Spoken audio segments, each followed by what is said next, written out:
Hello, Croiso Fulcher. Welcome back to the channel. Hope everyone's well. And today, I just thought I'd do a quick Sunday live stream because I know a lot of you have expressed interest in the Hittites, and I saw an interesting article today. And I thought, you know what, it's a good opportunity to pull it up. Let's take a look at the article behind the news report, and then let's pull out some other texts about similar motifs in some other mythologies and such. So that's the idea behind today. So I hope you're all going to enjoy it. Just before that, just a little bit of news. So I went to the Beltane Fire Festival last week. The video's up on my page now. It's all filmed footage from the Fire Festival. It was amazing. It was an incredible experience, and the atmosphere was just incredible. Hey, Snappy, great to see you. Thanks for joining. Thanks for joining us. Great to see you, Leslie. And hey, Mike. Really appreciate everyone tuning in. So that was just a little bit of news there. It was an incredible experience. You know, you're on top of Calton Hill in Edinburgh. You've got fantastic views all around the city. And then you've got this Roman, Greco-Roman Acropolis on the top as well. It's just an absolutely perfect setting for it. And the atmosphere was just absolutely buzzing. So yeah, definitely, if you can get there next year, check it out. And they actually do Samhain festivals as well. So if you're around later in the year, you can always go and check that out as well. Hey, Munford, great to see you. Thanks for tuning in. And I'm pleased everyone's excited to have a look at some Hittite stuff. So let's get into it then. So this is the article here. It's called the Erzin Stele. You can see part of it here. So essentially you've got like the warrior chief motif, and I'll show you the interpretation of it later, but you can see here, let me just actually, you can see on in his left hand, he's holding an axe, he's bearded, he's grabbing in his, well, it'll be his left hand, but on the right side of the page, grabbing the serpent and throttling it. And right away you can see, you know, this serpent motif and this storm god versus serpent motif, which we've all seen across various mythologies. So let's get into the text, see what it's got to say. So it says, in a significant archaeological discovery, a basalt stele was unearthed in 1987 while this guy, Gune, was ploughing his fields at the Yurtlak locality, located just a few kilometers west of Erzin in Hittite province. And look, see how it's Hittite. So they were called Hattusha, or the land of Hatti. So I wonder if that's preserving that ancient name. This remarkable artifact, registered with inventory number 17183 at the Hittite Archaeological Museum, is broken in half but retains its historical and artistic significance, offering valuable insights into ancient mythologies. The Erzin Stele features a tenon extension at the bottom, indicating that it was originally erected on a base. So essentially what that means is it just almost like the tang on a sword, you know, where the handle goes around, but it's the metal structure inside. This kind of is cut thinner at the bottom, which seems to look as though it meant that it was erected on a base. So it says here, when measured with the tenon, it stands at an impressive height of 0.96 meters, so essentially a meter in height, if you're trying to visualize that, with the width of almost half a meter and a thickness of 0.16 meters. The front face of the stele showcases a highly abraded relief that depicts the storm god in a typical pose, standing majestically on a bull. In his right hand, he wields a double-headed axe, a symbol of power and authority, while his left hand holds a lightning symbol, representing his divine connection to storms and weather. So this should be something we're all used to seeing, you know, whether it's Indra with the Vajra, and it does actually look quite similar, like a three-pointed, double three-pointed. And yes, Mithraic, Snappy says in the comments as well, I believe a similar kind of lightning bolt has been grasped in the hands of some Mithraic statues. You know how they kind of got the 3 points on one side and the 3 points on the other. So you see these depictions of over in Mesopotamia and such as well. So it's all very, very similar stuff. So in his right hand, he wields a double-headed axe, a symbol of power and authority, while his left hand holds a lightning symbol, representing his divine connection to storms and weather. Uniquely, he also grips a snake by the neck, a departure from traditional representations of the storm god. The snake's body curls around the god, its tail rising upward on the left side, suggesting a dynamic struggle between the two figures. The scene likely illustrates the storm god's battle with the serpent, a motif that resonates with both Anatolian and Syrian mythologies. The struggle between the storm god and the serpent is a recurring theme in the ancient Near Eastern myths, symbolizing the conflict between order and chaos. In the Hurrian myth of Hedamu, for instance, a giant serpent named Hedamu lives in the ocean. And again, you can see this going through into the Germanic sphere with Jormungandr again. And as I was discussing with Snappy the other night over on Drawing Down the Stars, I also read that it's Beeks, who's a linguist in Proto-Indo-European languages. He thinks the word Oceanus and the concept of the ocean surrounding the Earth like that is a non-Indo-European, he thinks. So I just thought that was worth mentioning because it's interesting that they have this Hedamu, a similar serpent living in the ocean. However, he's ultimately defeated by the storm god, and obviously Thor defeats, or rather, he defeats the serpent, but then is poisoned by the venom, takes 5 steps and dies in Ragnarok as well. So similar motifs here. But anyways, it says this serpent, Hedamu, is ultimately defeated by the storm god, who is often associated with fertility and rain. Similarly, the Iluyanka myth from Hatti culture tells of a serpent that the storm god must overcome, further emphasizing the significance of this motif in the region's mythology. And there's a better image. Let's see if I can get rid of this annoying banner. There we go. So look, that one of the key motifs here is the cow, or the bull rather, underneath the feet of the storm god. And then he's you can see the axe on the left-hand side of the screen there. He also has a sword around his waist, and you can see to the right of the steles gripping the serpent as well. And as I've briefly mentioned before, again, I'm not an expert by any means on the Hittite stuff, but just from my passing interest when I've researched them.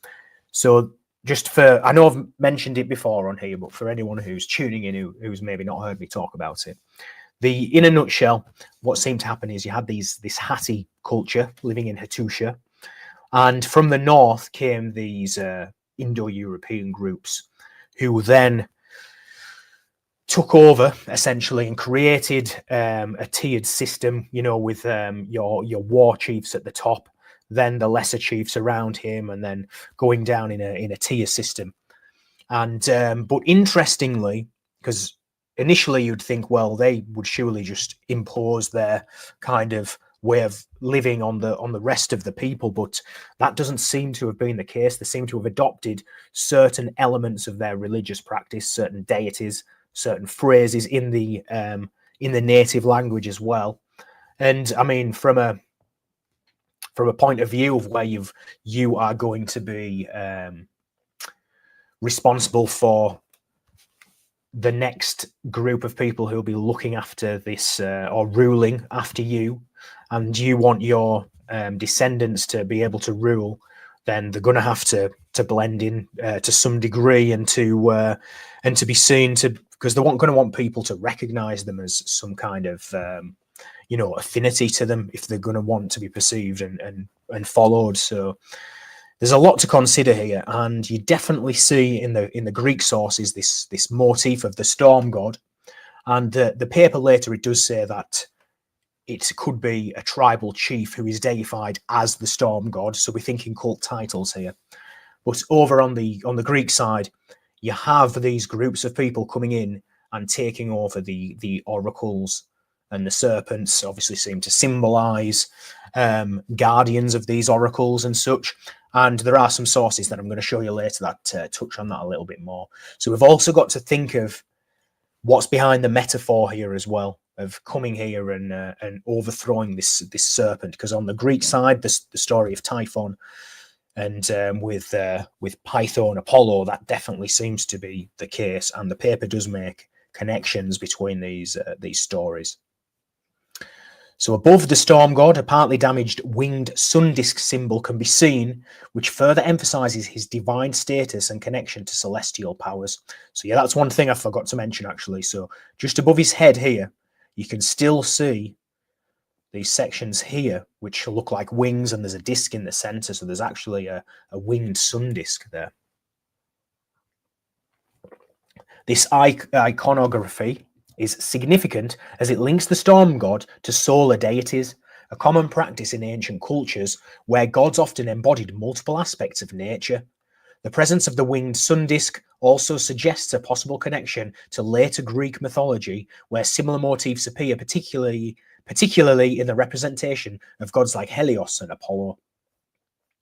Experts have dated the stele to sometime between the 9th and 8th centuries BCE, placing it within a significant period of ancient history characterized by the flourishing of Hittite culture and its interactions with neighboring civilizations. The Hittites were known for their rich mythology and complex pantheon of gods, and the stele serves as a valuable artifact that sheds light on the beliefs and artistic expressions. The transition of mythological themes from Hittite to Greek cultures is particularly noteworthy, as it illustrates the cultural exchanges that occurred in the region over centuries. And just further to that as well, you also have to factor in that if these migratory groups were migrating to various regions, that they would then be imparting similar stories. So I'm actually wondering, that could potentially be an option as well, rather than one passing from one to the other. There could be similar motifs because they've been spread by similar groups of people. So I just think that's something to also give consideration to. The discovery of the Erzin Stele highlights the importance of archaeological research in uncovering the rich tapestry of human history. Each artifact tells a story, and the stele is no exception. It invites us to ponder the beliefs, struggles, and artistic achievements of those who came before us, and it's obviously just closing out the article there. So here, I just want to zoom in because this is kind of the artist's interpretation. So you can see he's got the helmet here, and it looks like it's horned. See the winged solar disc above. There's the double-headed axe, so like a Bronze Age style axe there. He also has a braid, or rather two braids. You can see one going down his back. There's also this one on his right shoulder. He's grasping the serpent and throttling it, and he's standing on top of the bull. And this is what I meant earlier when I described it like the tang of a sword. You can see it just comes down here, which the thing, so it implies it was on a pedestal. So I'm now going to just jump over to this paper that's been written on it. I'm just going to double check that you can all see it.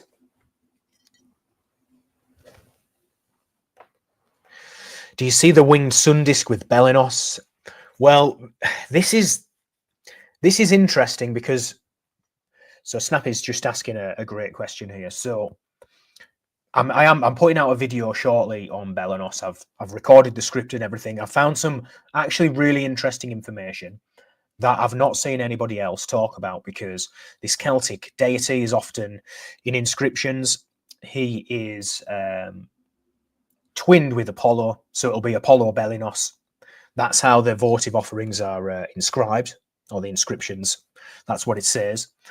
The etymology, there's a few different groups of thought, because they're quite certain that it's going to come from either Bel, which means bright or shining, a Proto-Indo-European root, cognate with the ancient Greek phalos, so shining, bright or shining, or another root, Bel, which is related to power and strength.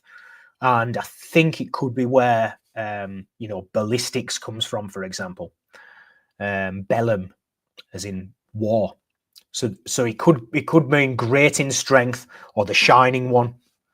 So there's a couple of options, or Peter Shriver thinks it could be connected to a root which is related to henbane, because across all of the, well, many of the European languages, such as Spanish, some names in France coming from the Gaulish, in the Roman, in the Slavic languages as well, even in Germanic, it's all this bell root. And but I found some information. There's a person from history, and he's involved in all of this healing stuff, all of this antidote stuff, talismans. And I don't want to give the game away because nobody else has mentioned this yet. I've not seen anybody spot this and make the connection. But he was known as Belinos.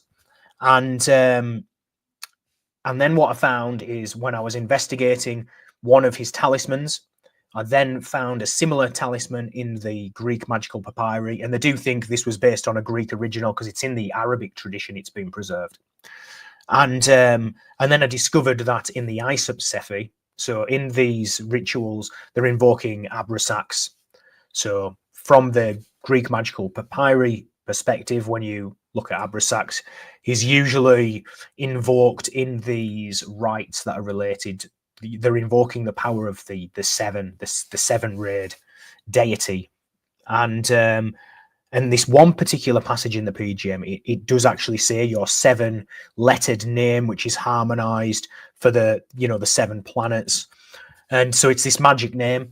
And I found out that Abrasax in Isopsephi, which is the numerology behind the Greek letters, so they used their letters for numbers. So A was alpha was 1, for example.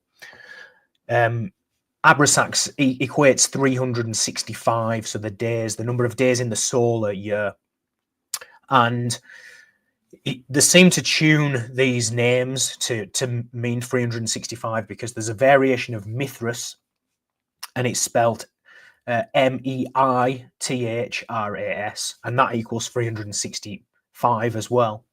And then Belinos in the Latin alphabet is Belenos, or there's variations. However, in the Greek, if the first E is an eta, the vowel, so Belenos, it also equals 365. So that's a long way of answering your question there, Snappy. But yes, I see the sun disk with Belenos, and after that, I mean, it could actually be a larger deity than just a simple sun god. But however, I see the winged sun disk as going beyond the solar as well to some extent, because it's not just a simple. It goes beyond the sun, is what I'm trying to say, from what I've seen as well. So I hope that answers your question there, Snappy. So this is an article here. This is a paper that's been published in Adalia. So it's originally written in Turkish. So this is the translation, and they're writing about the stele of Erzin, and they're going to go into some of the motifs. So I'm just going to skip this first bit because it's just talking about how high it is and everything. It's just giving how it was found and everything. But let's read their official description of this piece. So a male figure standing on a bull, walking towards the left, is depicted in relief with a frame on the front surface of the stele. The head and the feet of the figure are depicted in profile in respect to the body. There is a depiction of a winged sun disk above the head of the male figures that merges with the upper frame of the stele. The horn attribute of a god does not appear on his tiara. This Aramaic type of headdress, worn only by the kings, is depicted on Kilamuva, the Samal king, carved on a zincirli. Sorry if I'm pronouncing this incorrectly, by the way, as well. I hate it when I can't pronounce things properly. I always feel disrespectful, so my apologies.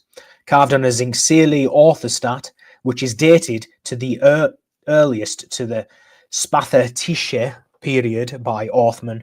A similar headdress is depicted on other orthostats and steles that are dated to this other period here. So what they're talking about is they're talking about the style of the headdress that's being worn and comparing it to other steles that have similar. And what they're saying is, look, we've found similar ones here. this Aramaic type, and they're comparing them here now.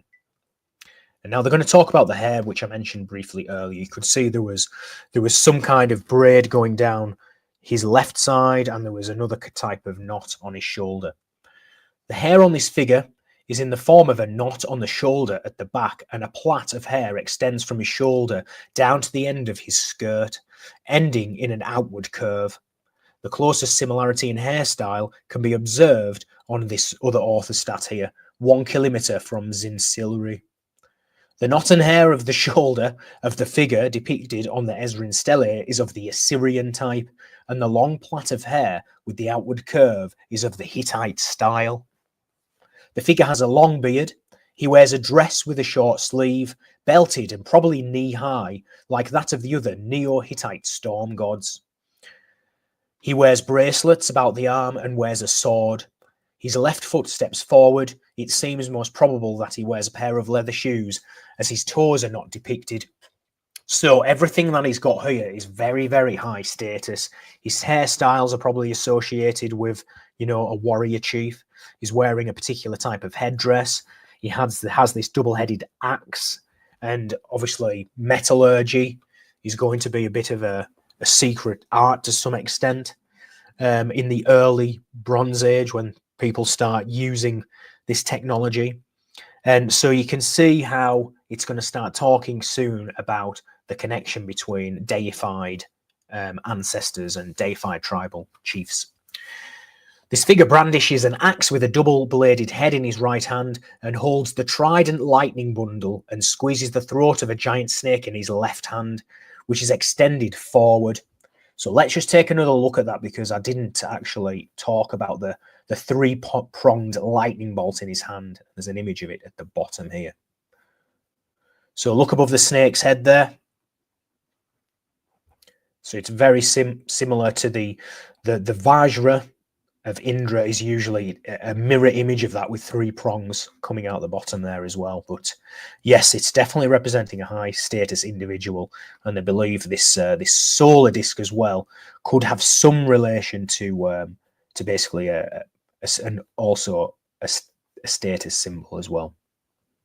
The figure brandishes an axe with a double-bladed head in his right hand and holds the trident lightning bundle and squeezes the throat of a giant snake in his left hand, which is extended forward. The body of the snake, which is about 1.5 times the height of the figure, is depicted curved around behind the figure, and its tail reaches the waist of the figure. In front of the forehead of the figure is a semi-oval sign similar to that of La. And I'm just going to have a quick look. La Roche. So he's just referencing a book, something in this book here, which may be the hieroglyphic symbol representing the storm god. So they're thinking this that could be the sign of the storm god there. So very interesting. It's this semicircular figure. It is all, and I wonder if there's a connection between that and the bull. It is also understood that the figure standing on the bull depicts the storm god from the fact that he holds the lightning bundle in one hand and an axe in the other. However, because his head is crowned by the winged sun disk, this figure should depict a king, deified while in life and bearing the title of storm god. So yeah, this is what always gets me, is that when I'm reading some of these texts, my head's constantly flipping between, are we talking about real people here using these titles, or are we talking about a metaphorical aspect? So it's always worth bearing that in mind. So for me, when I see pieces of information like this, it's just further confirmation for me to definitely be keeping that stuff in mind. As it is known, figures crowned by the winged sun disk are mostly defined as representing the sun god. The Hittite winged sun disk symbolizes the Hittite Sphinx, and the Hittite Sphinx symbolizes the extraordinary powers of kings. Therefore, the Hittite winged sun disk might have been used as a royal emblem, and they're going to expand on this in a moment.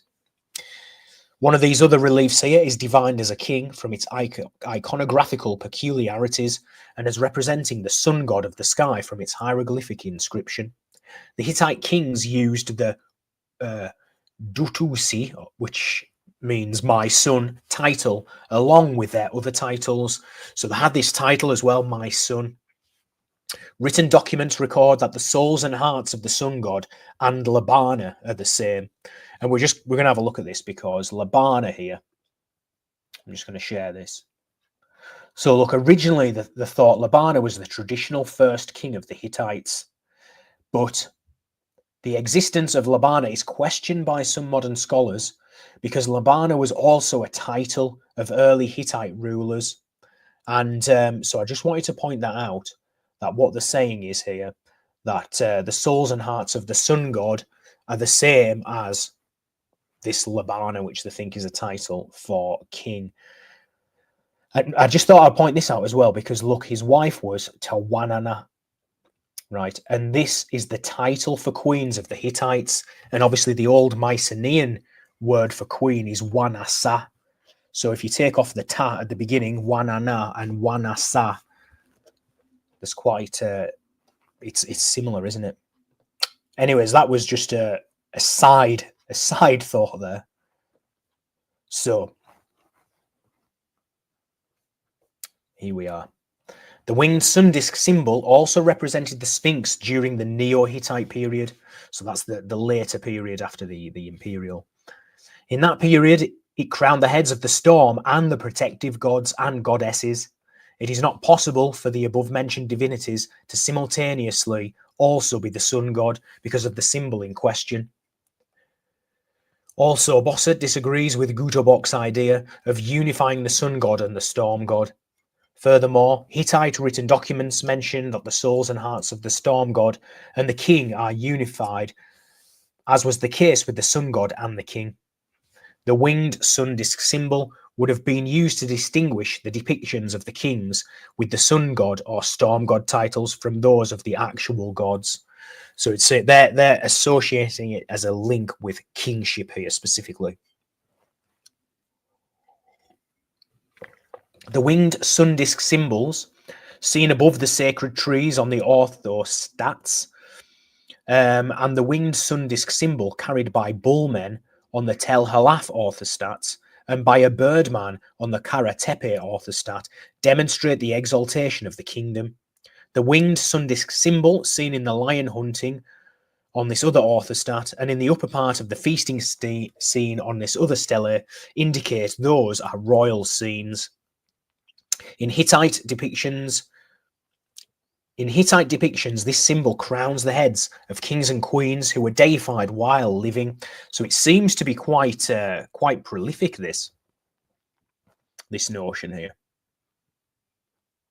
And I'm just going to read this note actually, because it's actually quite pertinent. So Gutobok was of the opinion that in the Neo-Hittite period, the winged sun disk was not the symbol of the sun god only. He explained the presence of the name of the weather god at the front of the name in the sun god, behind the head of the figure, in relief, as the representation of both these gods unified in one figure. The figures of the weather god on the stele of Tel Amar and the protective gods on this other stele, both crowned by the winged sun disk, are described also in the same manner. So he's saying it seems to be representing both there. So there's obviously doesn't seem to be an out-and-out definitive idea of what it means, obviously. There are figures bearing a similar iconography on the steles of Adiman, Aleppo, Borowski, Karatche Koi, Korkun, Kurtul, Maras, Telamar, and Telamar Kuba. All of these figures face to the left. And what's interesting actually about this is when I've looked at the Indo-European words for like east and northeast, south, and west, for example, they also seem to have a notion of that, we look down and we see northeast, south, and west. They also saw it. So north, for example, could also be up, south could be down. So I'm also wondering if looking to the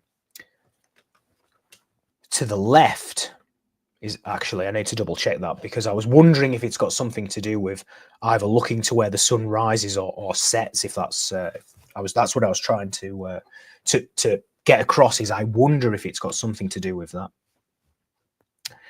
So if they're looking to the left, I suppose, is that the left of the picture? I think this one is looking to his left, which is the right of our picture. So that would be, yeah, that would be east as we look to it then. Yeah, so east, that would be the rising sun. There's north, east, if he's looking that way as you look at it. Yeah. Each of them holds a trident lightning bundle in the left hand, an axe in the right hand, and is girded with a sword. All have short-sleeved, short skirts with heavy belts and wear the horned headdress. Only the figures at Telamar and Telamar Kamar steles stand on bulls, the others stand on the ground.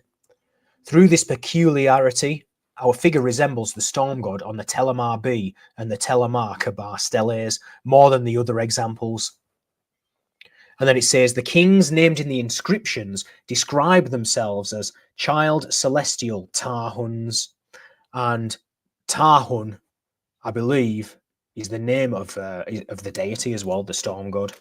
But that's interesting how they say child celestial Tarhuns. So that's, I don't know, it's just making me think of the storm god celestial. Obviously, that's going to be Uranos in the Greek sphere. No, it's interesting.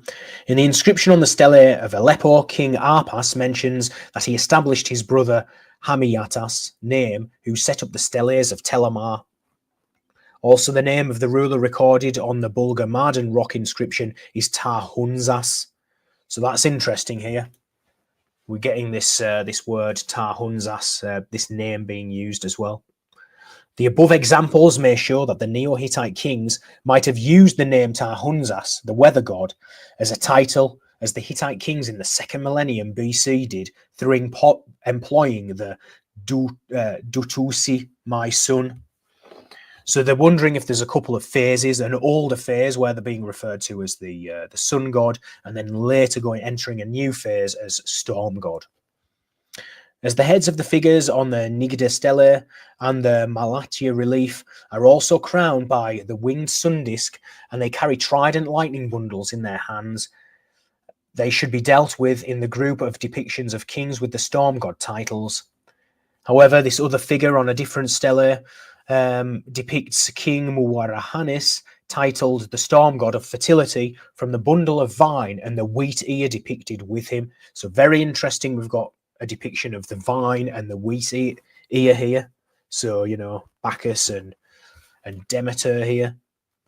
The Malatya relief shows more similarity with the iconographic peculiarity of the kings in the Hittite imperial period, who were deified while living and were depicted carrying the litus rather than the axe, and were not depicted wearing the horned headdresses. So even being deified while living there as well. So yeah, that's quite on the nose, isn't it, really? Imagine people moving into a new area and being deified as deities, gods. From the above peculiarity, the figure depicted on the Malatya relief may represent the beginning of the transformation of the depictions of the kings of the Hittite imperial period with the sun god titles into the kings of the Neo-Hittite period carrying the storm god title.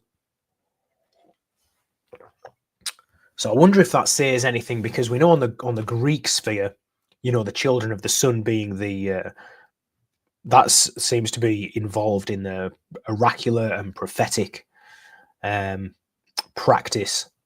So, and that's usually connected also with serpents as well, which is quite strange. So I'm trying to just think how this fits in. But as I said, we're going to look at some comparative stuff in a moment. The condition of the snake depicted on the Erzin Stele indicates the snake is alive and that the figure is fighting to kill this giant snake with the double-bladed axe held in his hand. The struggles between the storm god and the snake are known from the myths of Ilyanka and Hedamu. In the Hedamu myth, a giant snake lives in the ocean. Through the charm of Ishtar, it moves onto the land and was killed by the storm god. Okay, so we've got Ishtar here as well, so it's definitely moving into the into that territory, that magical oracular territory. In depictions, Hedamu is portrayed as the bull-horned snake or as the triple dog. So we're getting Kerberos kind of motifs here as well. But interestingly, I believe there are some mentions or descriptions of either Typhon or Python as having a triple head as well, or as a wolf-headed snake, as a man with 8 snakes rising from the head, and there seems to be mention of Typhon being like that, having 100 snakes rising from the head. And a snake, double-headed, one of a man and the other of a woman. Although the type of the Malatya relief dated to the Neo-Hittite period is not clear because the head of the snake is broken, the manner of its deterioration suggests that it may have depicted Head Amu. The Ilayunka tales are a typical New Year myth, and for this reason it was always recounted and represented within the context of the Spring of Abundance or Fertility Festival. So this is now screaming to me agricultural stuff. So is this part of the old Hattian rites that have been adopted as well? Because we always see this motif of the new supplanting the old, and when we start factoring it in with the early European farmers and the Yamnaya groups that are coming in and using the case of the Hittites and the Hattians as an example, there did seem to be, yes, certain deities seem to be supplanted in terms of their status within the pantheon, but they were kept at the same time. So there seems to be a bit of a deposition going on here. 2 versions of this myth are found. Both of the copies were written by a clerk who wrote down that it was said by Keller, priest of the weather god of Nerik city. Zigurata and Nerik are the names of places mentioned in a story. The purpose of the Parulia ceremony was the renewal of the world, and in connection with this, the renewal of the charismatic powers of the king, or approval of his position by the gods. The renewal and increase of health powers of the king couple were realized through wishing and through the affirmation of the gods, because there was understood to be a direct connection between the king's health and the rhythm of nature. So I'm wondering if this is where the supplantation comes in, because I mean, surely there would have been venerating some fertility deities more associated with fertility. So is the status of a war chief who uses the title of a storm king, he's now putting himself at the center of this ceremony here? I'm just obviously thinking out loud here. I'd love to, and I'm going to read some of your comments in a moment to see what everyone's saying. This ceremony was directed by the king, queen, and the princes. The procedure attached to the renewal of life, symbolized by the storm god defeating Iluyanka, represented by the obscure and wicked, which is representative of the obscure and wicked powers at the beginning of the year, was probably empowered through ritual. Although Iluyanka would be defeated and killed, it would be born again to fight its life. It would be born again to fight. Its life will be renewed as though the shedding of a snake's skin. And this is also a symbol I've seen coming up, how the shedding of the snake's skin seemed to symbolize in a number of cultures this notion of renewal and new life. And this shows that the world is coming back to life, and in consequence, it may be thought Iluyanka symbolized the winter. The snake symbolized evil in the Hittite culture, as it did in the Babylonian culture and in ancient Israel. In the first version of the tale, Iluyanka overcomes the storm god. The goddess Inara helps the storm god. Inara calls the snake and his children to eat. The snake becomes drunk after eating, and Hupasiya, the mortal, with whom Inara had previously formed an agreement, comes and ties the snake, and then the storm god kills the snake.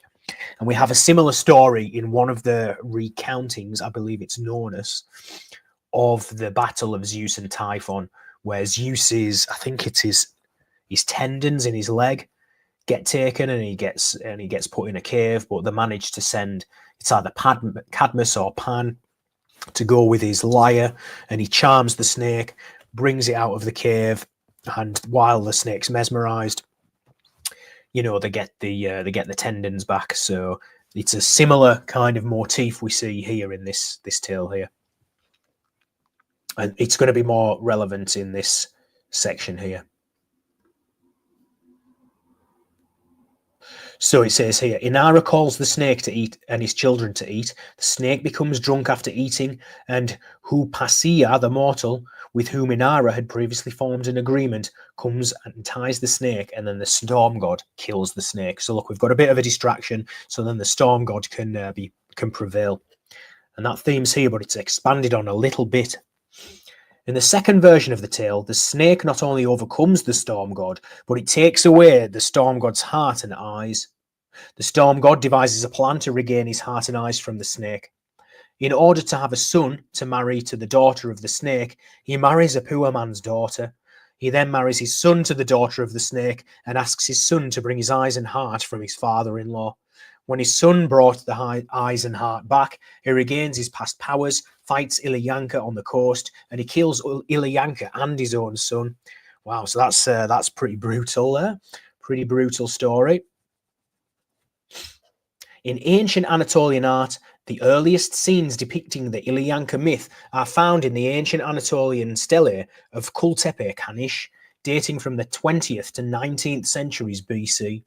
In the carving on cylinder seals of the Anatolian type, while Taru, the storm god, steps with one foot on the rump of a bull, standing on an elevation like a mountain, the other foot stands on the extension of the same elevation.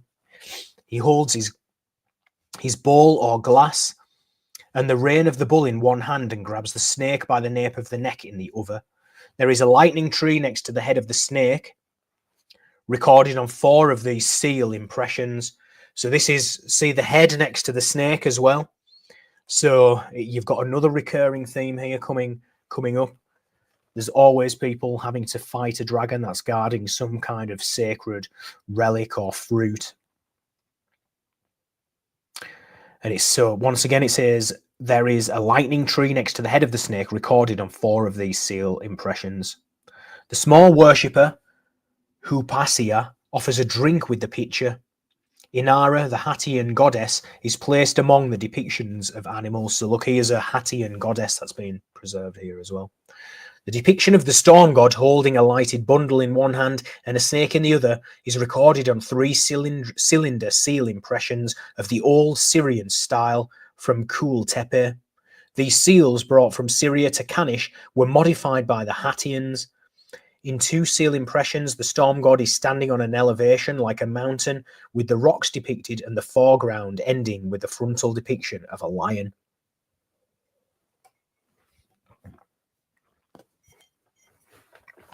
So just one second. We're coming to an end here. I know it's quite a long one, but I think there's quite a lot in here. Gods fighting the snake are depicted on 2 other reliefs dating from the Neo-Hittite period. In the Asherah relief, the weather god fights the snake with an axe. According to the cuneiform inscription on the stone, it was carved by the Assyrian king Tukulti-Ninurta II for his father Adad-Dinarai II, the snake symbolizing the defeated enemies and their fallen cities. The other example is from the Malatya relief. The Ilyanka tale shows some similarity to the struggle between Zeus and Typhon, a being between a humanoid and an animal covered in vipers below the waist. The gods saw this creature attacking the sky, and they fled to Egypt. They changed into animals and hid in the desert. Zeus hurled his lightning bolts from far off. And when he came closer in the fight, the Typhon knocked Zeus down with his harp. The fight took place at Cassius Mountain, and the Typhon cut out Zeus's arm and leg tendons and imprisoned Zeus within a cave at Cilicia. Hermes and Pan, or sometimes Cadmus, steal the tendons and put them back into the body of Zeus. And when Zeus had regained his former power, he follows Typhon all the way to Sicily and threw Mount Etna on top of him, and Typhon was crushed beneath the mountain. The flames that issue from Mount Etna are either the flames vomited up by Typhon or the lightning bolts poured out by Zeus. Okay, so we're coming to the end here. The find of the Erzin Stele in the province of Hittite, the area of the struggle between Zeus and the Typhon, provides proof supporting the suggestion that the myth was brought into Greek mythology from the Neo-Hittites. Consequently, the Erzin Stele is important as to show the myth of Ilyanka of Hittite origin also prevailing in the Neo-Hittite period. Probably this myth was still related during the spring or fertility festival, and this stele depicted this myth. The Purulilya ceremony was the time where the gods' renewal, approval of the king's authority, and the restoration of the life, health, and power of the king and his wife. As the figure on the stele is a king with the title of storm god, this scene should represent the Ilyanka myth and his fight with Ilyanka, the snake, depicting the restoration of his authority and power. Because the headdress worn by this figure was first worn by the Samal king Kilamuwa from 830 to 810 BC, and in its iconography, this figure carries Hittite, Assyrian, and Aramaean features. The Erzin Stele can be dated at the earliest to the period extending from the second half of the 9th century BC to the end of the 8th century. From its location, the town of Erzin, where this stele was found, was in the Neo-Hittite domain. So there we go. I know it was a lot to get through, guys. I really appreciate you sticking in there. I'm just going to go and have a look through some of these comments.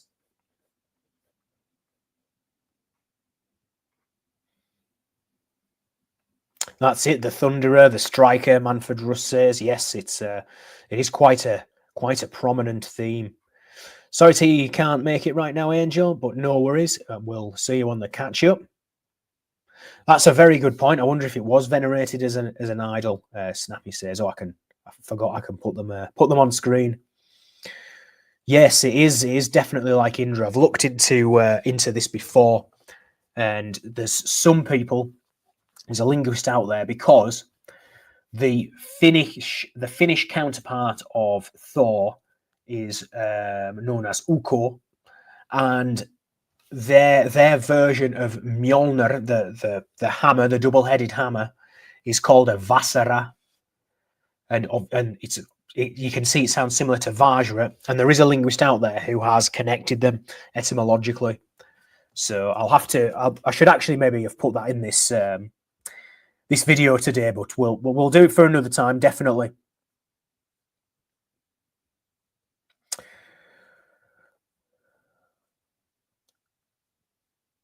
Yep, there's a lot of Apollonian kind of mythic motifs going there. That was when I was discussing Belinos as well, Snappy says here. And I've put a lot of time into that video, so I'm hoping to have it out for next weekend. So Gamatron says we're talking pre-Phrygian. So yes, the Hittite is going back quite early. So when I looked at some of those sources, let's have a look what it said where this, because there was a date actually, how far back this went. Just bear with me. I'm just going to have a quick look. But this is the 800s here. This artifact was from around about the 800s. So it's probably it's rather contemporary. You know, if they're dating the Trojan War to a very similar period, and you know, apparently there's Phrygians involved in all of that as well. So I think it's gonna be contemporary at that, or roughly very close. Reminds me so much of the Egyptian uraeus. So that's the serpent headdress, isn't it? The serpent portion of the headdress, because I believe there was the one that was Upper and Lower Egypt. One was the eagle, one was the serpent. I think I'm just remembering something there from a long time ago. Yeah, I do think they are looking east as well. So I definitely read that in the Proto-Indo-European, the directions, like the cardinal directions, as I said, north could also be up, south could be down. So if he's looking to as we look at the stele, if he's looking to the left, then that would be east. Tarhunzas, yes. So that's going to come from the name Tarhunt. And what's interesting in other Indo-European, in the Indo-European languages, that Taru and becomes Doru, and it's got stuff to do with orcs as well. So it's the same linguistic root in Druid, in the word Druid, but I don't know if this is using the same root. It's just very curious to me. I'll have to look into it. Horned headdress for a king who's a child celestial makes me think of Dionysus, Zagreus. Yes, the wild one. And I do think there's an overlap there as well, especially when we're going to look at some Apollonian motifs in a moment as well. Yes, the children of the sun are always oracles. And what's interesting is when we look at the story of Apollo coming to Delphi, there was a dragon that was already tending to the oracular seat, and he comes and kills it and then takes over the oracle. So you see how we've got a similar motif with the storm god coming here and taking, or rather killing, the serpent.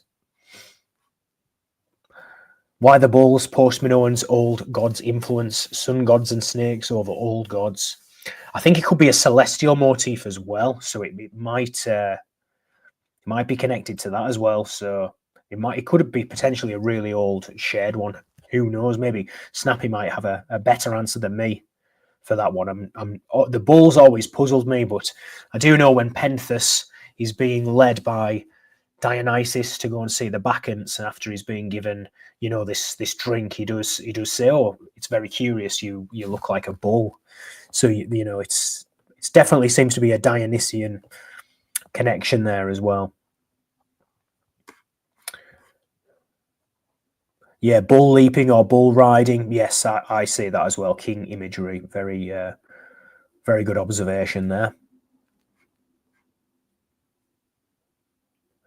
So Manfred Roos says serpents as foes are chaos, a threat to the order established by the warlike gods. The thunderer in any tradition is the one who sets out to conquer, reassuring natural order. I think there's definitely there's always layers to it. There's always layers to these myths and motifs. So I think there's the esoteric meaning and the exoteric as well, and they're often layered. And I do think, as we've seen, that these storm gods were also people.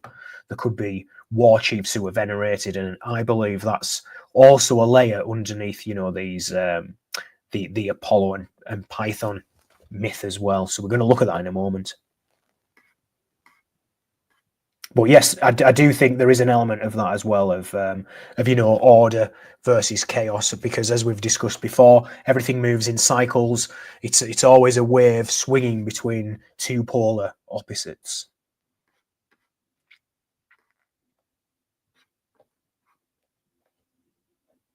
I'll have to have a look in the Mabinogion again.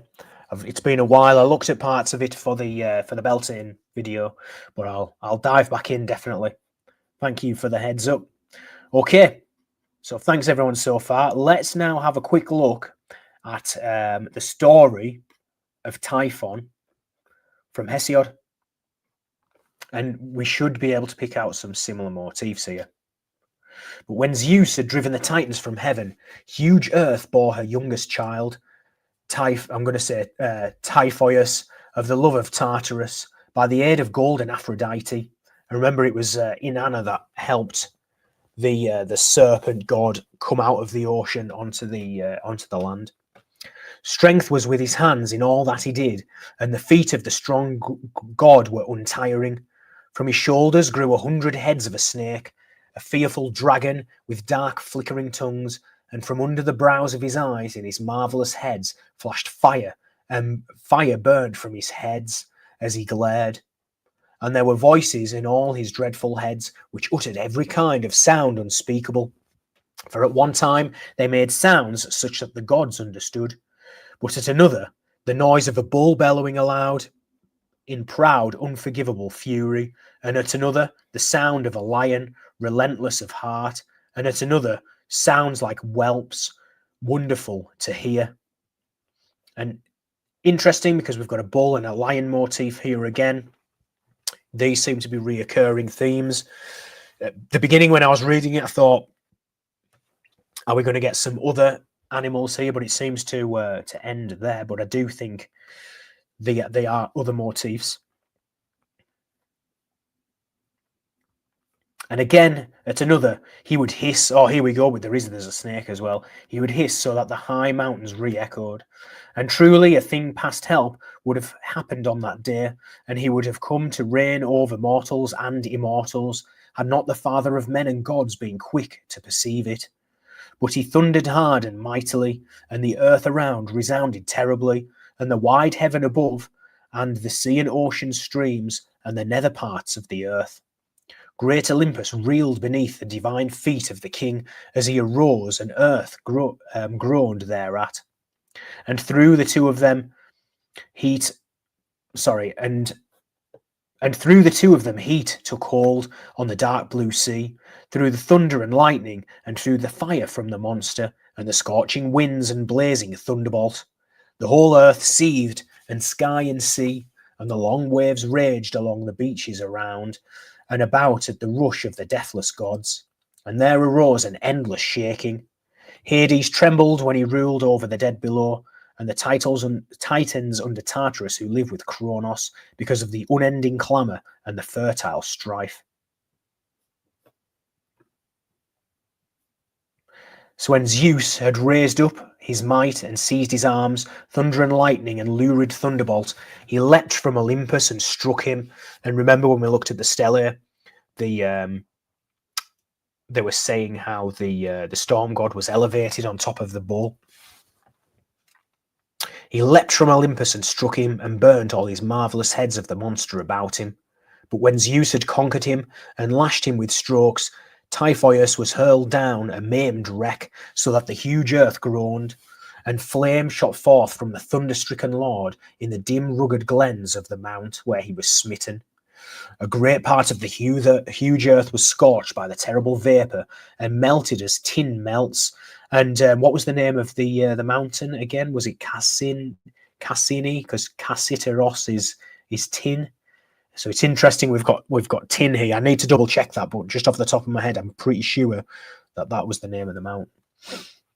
The tin melts were heated by men's art in channeled crucibles, or as iron, which is hardest of all things, is shortened by glowing fire in mountain glens, and melts in the divine earth through the strength of Hephaestus. So look, we've got connections here with where Typhon lands. You know, you've got this scorched area in his wake, tin melting. Now we're going into Hephaestus. You know, now we've got an image here of Proto-Indo-European metalwork coming here as well, which is really interesting. And so I'm trying to piece all that together. I'd love to know your thoughts in the comments. Even so then, the earth melted in the glow of the blazing fire, and in the bitterness of his anger Zeus cast him into wide Tartarus, and from Typhon came boisterous winds which blow damply, except Notus and Boreas and clear Zephyr. These are a God-sent kind, and a blessing, great blessing to men, but the others blow fitfully upon the sea. Okay, so that's the end of Typhon. He gets thrown into Tartarus there. So let's have a look. What does everyone think about these motifs with relation to Hephaestus and the tin coming out of this mountain where Typhon was? What do you think about these connections? That's what I would love to see. So let's have a look. We see similar seals in the Indus Valley civilizations as well. Snappy says very, very interesting.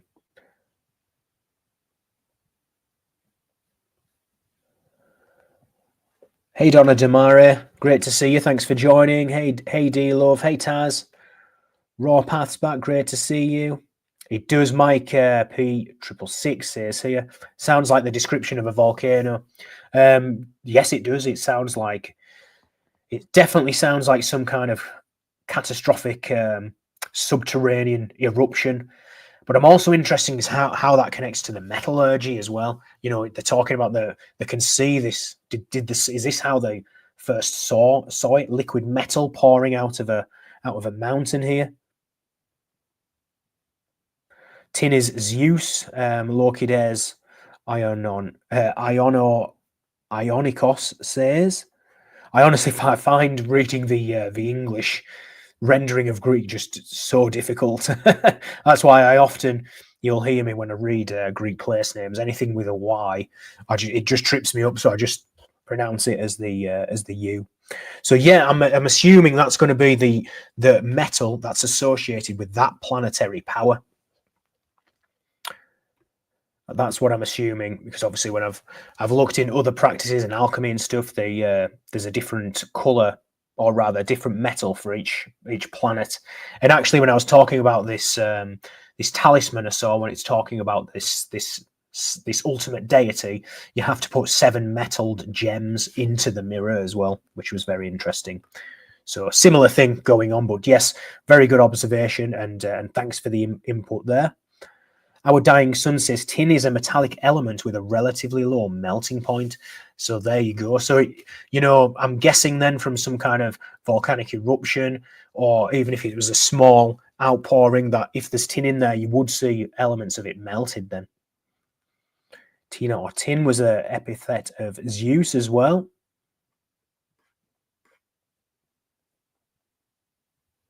I'm sorry if I'm buffering. I'm very, very sorry. I've got full signal here, so my apologies if I am buffering.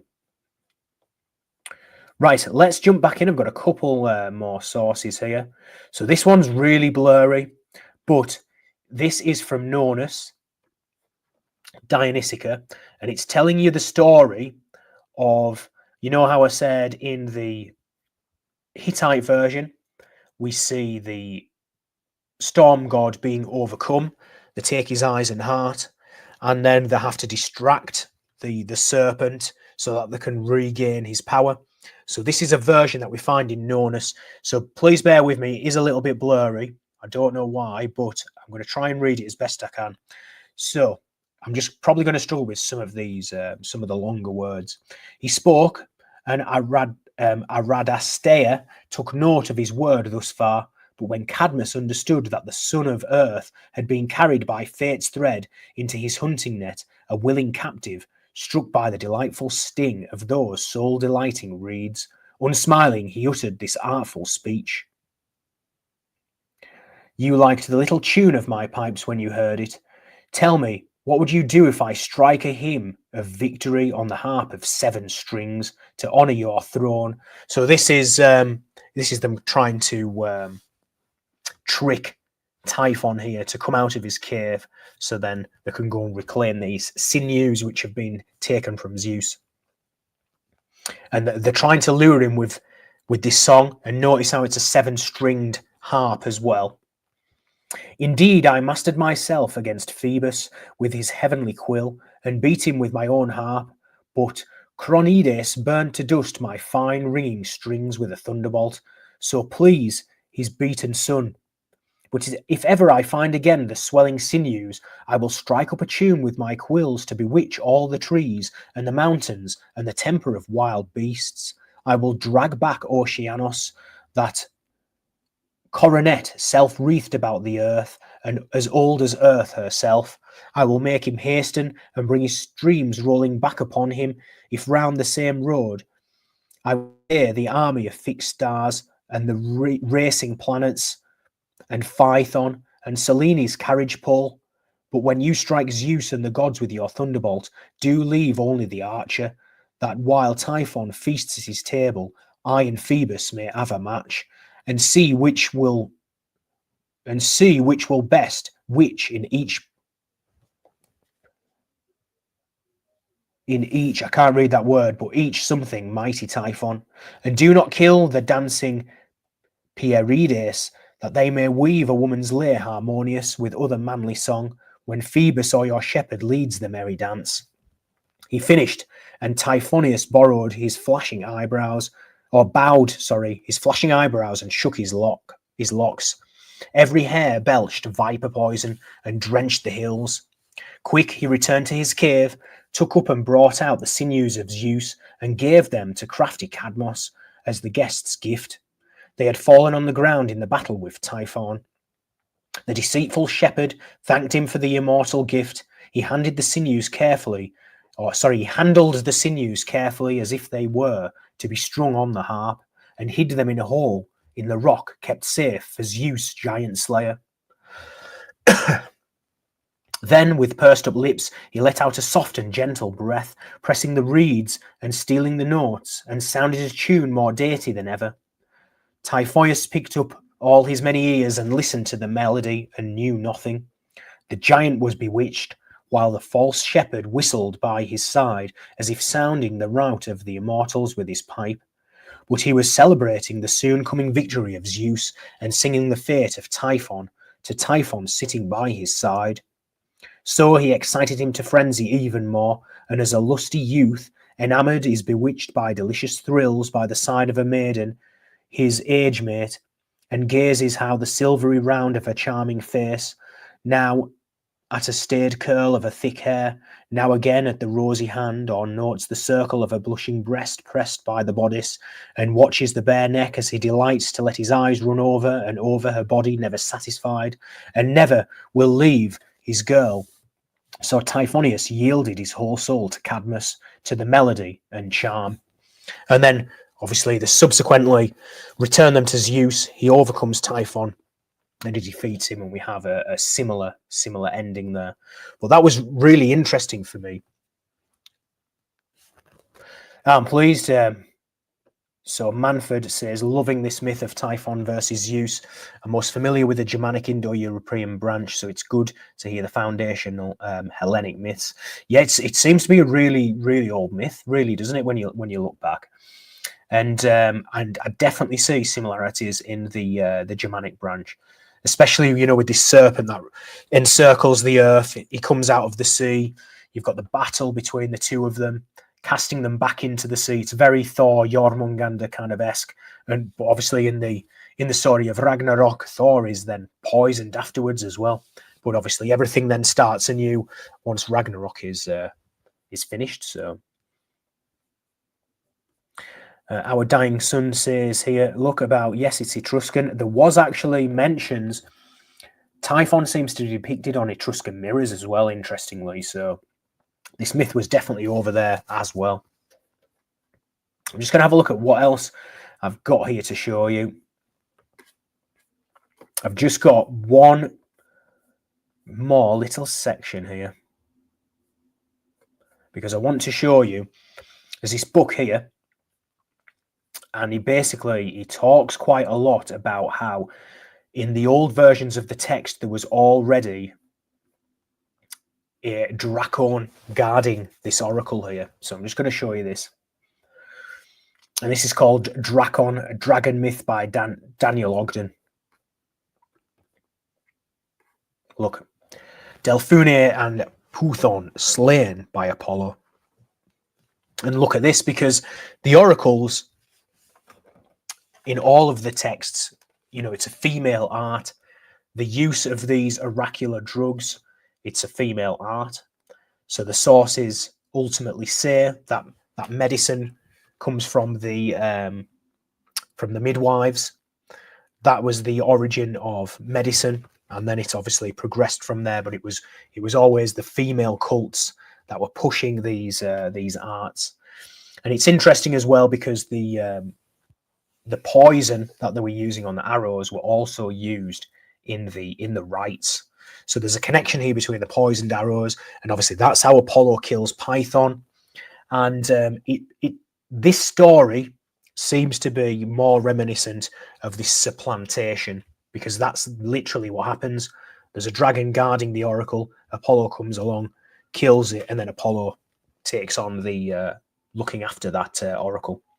The Delphic Drakon came, curiously, in female and male variants, with differing tails initially attached to each. In the female version of the tale, the Drakina, eventually known as Delphune, makes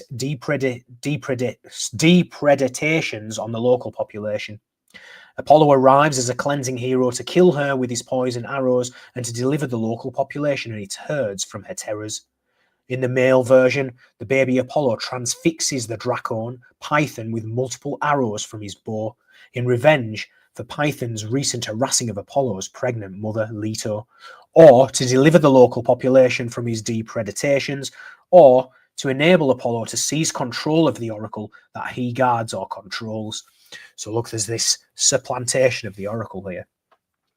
Both male and female versions agree that the rotting of the serpent's huge carcass then bestows the byname Pytho on Delphi. So that's apparently where the name comes from as well. So here you can see, this is an image here. babies Apollo and Artemis being held by Leto there with the snake, the serpent here. And then obviously you have images of Apollo where you often see the serpent there as well. And I believe even on Apollo Belvedere, where he looks as though he's holding the arrow, the serpent is always there. But obviously he was using poisoned arrows after all. In the earliest literary text to tell the story, the Homeric hymn to Apollo, the relevant Pythian portion of which is thought to have been composed shortly after 590 BC, the unnamed serpent is female, a Drakina, and emphatically characterized by such as being cast as the former nurse of Typhon. An adolescent Apollo travels alone looking for somewhere to found his oracular temple and settles upon Delphi. But when the temple is complete, he encounters the Drakina, who is projected as a typical Dracon predator, that she has been making depredations upon the local population and its herds. Apollo accordingly slays her in the fashion of a typical Dracon slayer with bow and poisoned arrows. Delphi acquires the byname Pytho from the rotting of her carcass. It is weakly implied that the Drakina has a lair in the region, presumably a cave of some sort, and it's always a cave because the cave is where the initiations took place, in which she has reared Typhon, and that this lair is adjacent to the Castalian spring beside which Apollo kills her. The subsequent tradition has little interest in developing the Drakina variant. With the exception of two minor glosses, Plutarch tells that the oracle was once desolate and occupied by a fierce Drakina that fought Apollo. It was not the Drakina that had made the oracle desolate, but rather the desolation that had attracted the Drakina. Apollodorus tells us that when Typhon had stolen Zeus's sinews, he wrapped them in a bearskin and concealed them in the Corucian cave, setting the Drakina Delphinae as guards over them. However, the Homeric hymn to Apollo was to fire a vigorous debate, perhaps initiated by playful Hellenistic poets, as to whether the Delphic serpent was a male Delphiness or female Delphine. And this debate seems to have come something of a mytheme in its own right. Both Callimachus and the 3rd century BC historian Meandrius of Miletus, if the seemingly confused Scholia to Apollonius of Rhodes can be trusted, referred both to a male Delphiness and a female Delphine. Apollodorus himself found a suitable, playful way to remain learnedly agnostic. The creature his beardless Apollo kills is referred to only in the ambiguous accusative form. Delphunane, Pelorion, the monster Delphine. The 2nd century AD Dionysius Perietegetes was then to speak of a Dracon, Delphune, attaching the female proper name to the masculine or common gendered word. And the 7th century AD John of Antioch was to record an ancient debate as to whether the Python festival celebrated a male Dracon, Delphines, or a heroine, Delphune. So there was one section, let me just find this section.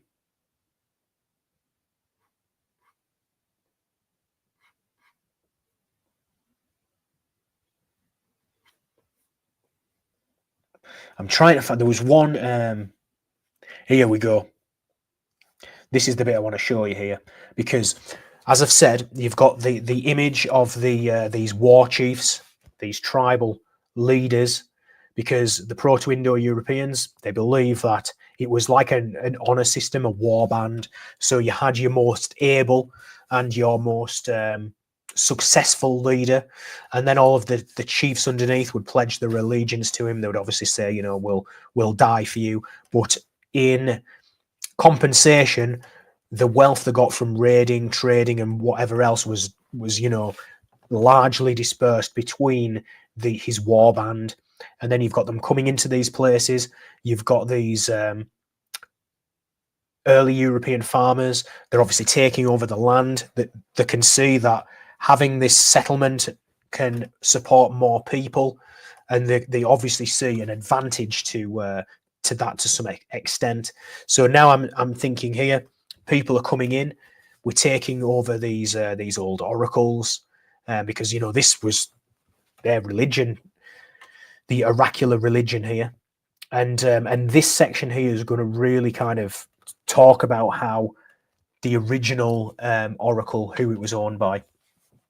So Menander Rhetor tells that Python occupied Mount Parnassus so completely that no part of the mountain could be seen beneath his coils. From the peak, he would lift his head up into the ether. He would drain entire rivers when he drank and devour entire herds when he ate. From Isidore of Seville's, the serpent's vast bulk was more terrifying than its venom. In art, it is always the case with the Dracontes and Kete. Python's size varies greatly. He is seemingly shown at his largest on an early Lekuthos from circa 470 BC, though the image is frankly difficult to decipher. And then on a lost Apuleian amphora of the earliest 4th century, on which his rampant head reaches almost to the height of the standing litos, which is the one we just looked at earlier. What was the Dracon's relationship with the oracle? It was usually held that the oracle had actually belonged to Python's mother, Earth, Gaia, and some sources say she was the first oracle, Gaia. That it was operated on her behalf by a daughter, Themis, presumably anticipating the Pythia's role, and guarded by a son, Python. Such a notion is implicit in Pindar and explicit in Euripides, Ovid, and Apollodorus. So we're just going to continue down. We're just going to skip down here. It says, but there were alternative traditions. The other images simply show Apollo shooting Python without any female associate of the latter's in the offering, and may therefore imply that Python operated the oracle simply for himself. So it was either his mother, Gaia, who had the oracle, or he operated it himself. Hyginus, in due course, presents Python as the sole owner and the operator of the oracle. The older Scholia to the Alexandra asserts that Coronis was the pro-mantis or prior prophet at Delphi, whilst the Dracon was the hysteromantis or after prophet. Another tradition combines Python and Themis but pits them against each other. Menander Rhetor tells that Python effectively closed down the oracle of Themis by marauding and rendering it inaccessible to people. As for the Drakina, Plutarch holds, as we have seen, that she took over the oracle for herself upon finding it desolate. So I'm just going to leave that there now, because look, actually, just quickly jump down to this, but I've seen another interesting bit. The tradition was uncertain as to whether the Dracon inhabited the oracular chasm itself or dwelled in a separate cave on Parnassus. When Apollodorus tells us that the Dracon guarded the oracle and its chasm, he may suggest that the serpent dwelt in a cave at the site of the oracle. So I just want to show here how the Dracon is described as guarding the oracle. So that we're also thinking of cult titles here as well. Always keep that in mind, because remember, the storm god is also a cult title. So I'm just trying to get to what is behind the myth here. So we're going to leave that there. I'm going to stop sharing that now. My batteries died again as well. My batteries are just awful. I'm going to get some new ones. I think I've just been charging them up too much. They're finally just lasting less and less time. So I'm just having a look through. Hey, Sarlux, great to see you. I'm sorry you missed it, and hey, thank you very much for the super thanks, Star. That's super kind of you. Really appreciate it. And yes, hail Apollo. Star certainly is a gent there. Thank you very much.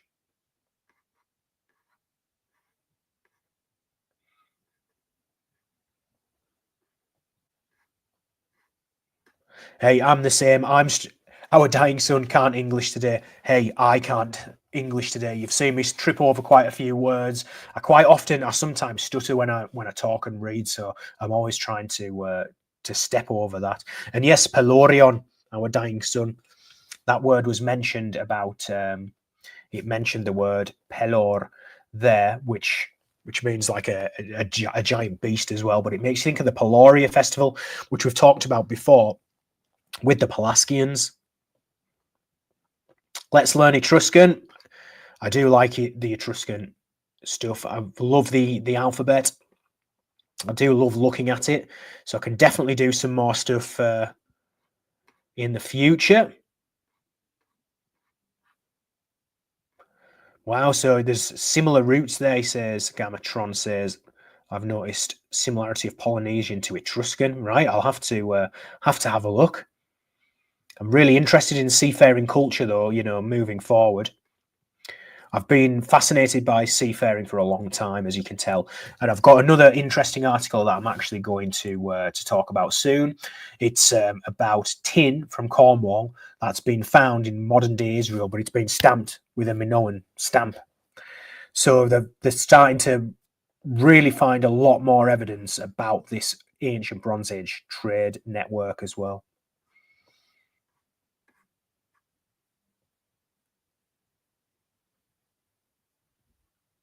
Thank you, Hieronymus Bach. That's very kind of you. I, as always, appreciate your work. Thank you very much. James Wells, great presentation as always. Thank you. Thanks very much. Hey, dear love, thank you. That's very kind of you. Honestly, really appreciate it. It just helps keep the channel going, so really appreciate that. Yes, Hieronymus Bach. The sea people are fascinating as well. Yes, I'm going to look at those at some point soon because they've been coming up time and time again with my studies. So I think it's time to look under that stone and see what we can uncover. Motley says, I liked your centaur vid. I think the Amazons are also a memory of that people. Yep, correct there, Motley. So for those of you who didn't see the centaur video, I was looking at sources which actually said that they were Thessalians who first mastered the art of riding on horseback, and they were previously used for chariots. And yes, when you look at a lot of the names, they've got hippo in the name, and quite a lot of the Amazons do as well. So yes, but this brings in another interesting idea, because you seem to then have competing factions of people with this Indo-European ancestry. So you've got the male centaurs, but then you've also got the Amazons, and you know they seem to be, you know, they just seem to be competing as well with different groups. So very interesting. Anyways, guys, I'm going to leave it there. Thank you very, very much. Thanks for the super. Thanks, everyone. Thanks, everyone who's tuned in. I really appreciate it. Let me know what else you would like me to look at in the future, because I'm always open to keeping an eye out for interesting articles. So leave a comment afterwards. Let me know topics. But yes, we should definitely... James Wells, sorry, I've got to look at this one here. The Etruscan alphabet seems to have had an influence on the Futhark. Yes, correct. So you've got to think the Germanic tribes were actually very close to the north of Italy. There's the Rhaetic in between as well. But there's a helmet called, I think it's the Negan something helmet, but it's got an inscription in the Germanic writing in Etruscan, and it's one of the oldest inscriptions. And in fact, I'm going to pull it up right now.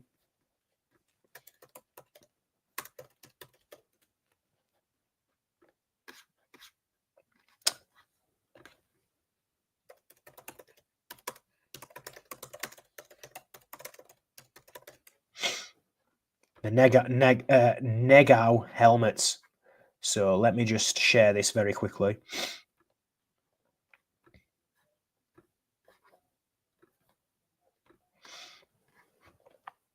So look at these here. Dating to around 450 BC to 350 BC. The helmets are of the typical Etruscan vetulonic shape, sometimes described as the Negau type. And look, one of the helmets, the Negau B, there is an inscription in Northern Etruscan alphabet. The date of the inscription is unclear, but it may be as old as 350 to 300 BC. And this is the carving, the inscription we're looking at here, read from right to left. But, oh gosh, how to get off this? Yeah, I'm zoomed in. There we go. Look at this. Many interpretations of the inscription have been offered in the past, but the most recent interpret by Tom Markey, who reads the inscription, Harigast, the priest from Tewa's god. As another inscribed helmet also found at the site bears several names, mostly Celtic, followed by religious titles. Markey believes the text is Germanic, mediated through Rhaetic, which accounts for some of the difficulties in the reading, such as the lack of the declensional ending in the first element, Harigasti. In any case, the Germanic name Harigasti is almost universally read. So, because I've noticed, I've obviously done videos on it, Isa versus Osir. I've done a full series on it because the Etruscans called their gods Isa, the Norse called them Osir. The Etruscans had a fire festival, and they're dressed up in as wolves, and their fire festival was to a god called Suri, which means the black, and he was associated with caves. The underworld is a chthonic deity, fire. And then you have Surtur in the Norse as well, whose name also means the black. And there seems to be some similarity, and they were in very close proximity. And then you find that one of the inscriptions here, Germanic, written in Etruscan as well. So they were definitely having interactions mediated through this Rhaetic script as well. So that was a group who was in between, and the class, some of these languages are Rhaetic languages, seem to use the Etruscan script. So there we go. I've done quite a lot of study on them, and actually, when you look in the Cleasby and Vigfusson Old Norse dictionary, the Old Norse linguist makes many connections to the Greek mysteries. So they even say the word runa or rune comes from the word mysterion, Greek word mystery for secret or hidden rite, and they said that comes via the Gothic. So there's quite a lot of interesting stuff going on there. Check it out. I've got a playlist called Isa versus Osir, and I will do a video solely on this and the Rhaetic languages. So I know I was going to leave. I'm taking longer to leave than I ever have here tonight. So there we go. But I saw that comment and I just thought, let's pull that up because it is very interesting and I could talk about it all day. So James, brilliant there. Thanks for that comment there, and good night, everyone. I'm going to leave it there. Thanks for tuning in. All the best.